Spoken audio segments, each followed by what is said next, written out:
Certificate తెచ్చారు. ఇది urgent అదే ఉన్నది అంత యాక్టివ్గా వాకింగ్ బట్టి మనం చెప్పేది.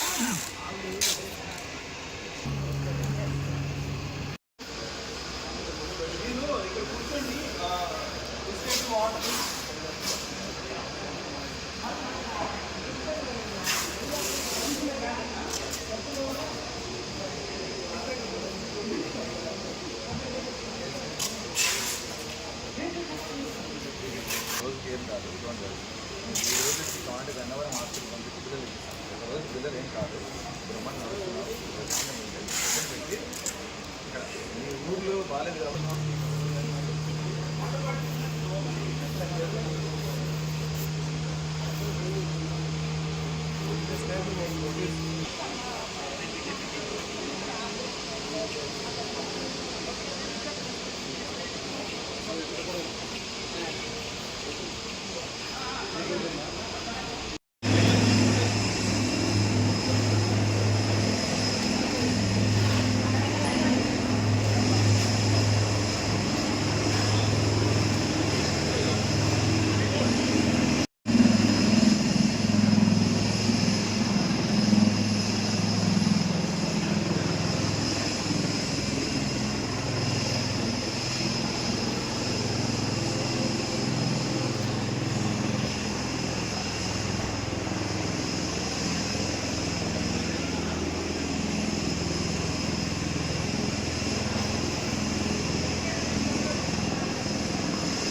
విజయవాడలో ఫ్లడ్ సిచ్యుయేషన్ చాలా తీవ్రంగా ఉంది. దాంతో చాలామంది జనాలు స్టాండ్ అయిపోయారు. వాళ్ళకు కావాల్సిన ఫ్లడ్ రిలీఫ్ మెటీరియల్ కానీ లేకపోతే అక్కడ వాటర్ మధ్యలో ఇరుక్కుపోయిన వ్యక్తుల్ని రెస్క్యూ చేయడం కోసము సెంట్రల్ గవర్నమెంట్ నుంచి స్టేట్ గవర్నమెంట్ నుంచి కోఆర్డినేట్ చేసుకొని సివిల్ ఏవియేషన్ మినిస్టర్ గారు రామ్మోహన్ నాయుడు గారు అక్కడ ఢిల్లీ లెవెల్లో ఇక్కడ స్టేట్ లెవెల్లో చీఫ్ మినిస్టర్ గారు కోఆర్డినేట్ చేసి ఎన్డీఆర్ఎఫ్ ఫ్లైట్ని రప్పించారు.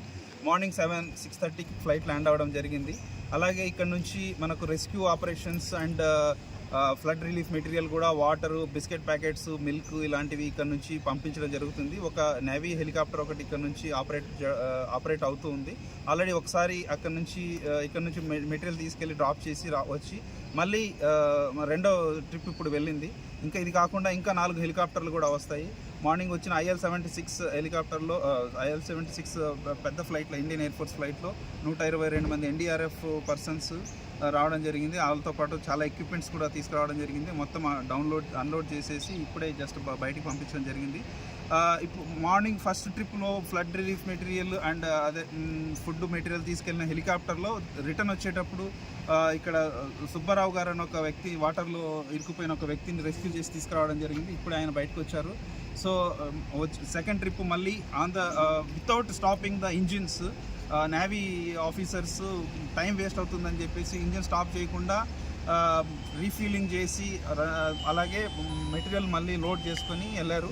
ఇప్పుడు ముఖ్యంగా జరగబోయే విషయం ఏంటంటే అక్కడ మనకు ఫుడ్ కన్నా అందులో వాటర్లో ఇరుక్కుపోయిన వ్యక్తుల్ని రెస్క్యూ చేయడం అనేది ఇంపార్టెంట్ కాబట్టి హాఫ్ లోడ్ మాత్రమే రిలీఫ్ మెటీరియల్ తీసుకెళ్లారు. దాన్ని ఎంత త్వరగా వీలైతే అంత తొందరగా డ్రాప్ చేసేసి మిగతా ప్యాసింజర్స్ని పికప్ చేసుకొని వస్తారు. ఇది కాకుండా ఇంకా 4 హెలికాప్టర్లు రావడానికి అవకాశం ఉంది. సో మన విజయవాడ ఎయిర్పోర్ట్ నుంచి మొత్తం వాళ్ళకు కావాల్సిన ఎటువంటి టైం వేస్ట్ చేయకుండా అన్ని సహకారాలు అందిస్తూ మా ఆపరేషన్స్ మేనేజరు, మా ఆపరేషన్స్ పర్సన్స్ అందరూ చాలా ఎఫిషియెంట్గా పనిచేస్తూ ఫ్లడ్ రిలీఫ్ చేయడానికి మా వంతు సహకారం అందించడానికి మేము కృషి చేస్తున్నాం. ముఖ్యంగా మాకు నిన్న సాయంత్రం నుంచి కూడా నాకు డైరెక్ట్గా సివిల్ ఏవియేషన్ మినిస్టర్ గారు స్వయంగా ఫోన్ చేసి నైట్ అంతా ఇక్కడే ఉండి వచ్చే ఫ్లైట్ని అకామిడేట్ చేసి వాళ్ళకి కావాల్సిన సదుపాయాలు కలిగించమని చెప్పారు. అందుకే రాత్రి అంతా మా సిబ్బందితో పాటు మేమంతా ఇక్కడే ఉన్నాము. నైట్ వచ్చిన ఫ్లైట్స్కి వాళ్ళకు మెటీరియల్ లోడ్ చేయడానికి, అన్లోడ్ చేయడానికి మెటీరియల్ కూడా స్వయంగా మా స్టాఫ్ స్వయంగా లోడ్ చేయడం కూడా జరిగింది. మా స్టాఫ్ అందరూ సహకరిస్తున్నారు, పోలీసు వాళ్ళు సహకరిస్తున్నారు, గ్రౌండ్ స్టాఫ్ సహకరిస్తున్నారు. అలాగే ఇక్కడ ఉన్న ప్రతి ఒక్కరు కూడా rescue operations and relief operations చాలా సమృద్ధిగా కరెక్ట్గా జరగడానికి అందరూ హెల్ప్ చేస్తున్నారండి. పెద్దలంకలో ఇరుక్కుపోయా. పెద్దలంకలో 3 నెలల నుంచి నన్ను వచ్చారు కానీ చూశారు కానీ దిగారు. మేము రాలేము బాబు అన్నాం. ఇవాళ ఇక దిగి ఇది పోయినంత మేము బాగోలేదు, ఇవాళ వెళ్ళిపోతానని అంటే ఎక్కిచ్చారు. అక్కడ ఎక్కించి తీసుకొచ్చారు. దేంట్లో తీసుకొచ్చారు? హెలికాప్టర్ అంటే నీళ్ళలో ఇరుక్కుపోయావు మధ్యలో నువ్వు దెబ్బ మీద? డాబా మీద ఉన్నాం. 14 మంది ఉన్నాం. 14 పెద్దలంక అంటే కృష్ణాది మధ్యలోనది. మరి మీకు వస్తాకి సదుపాయం కానీ పడవలు కానీ అట్టండి ఏం లేవు అక్కడ? అసలు మిగిలిన వాళ్ళు డాబాలోనే ఉండే, డాబా పైన ఉన్నాం.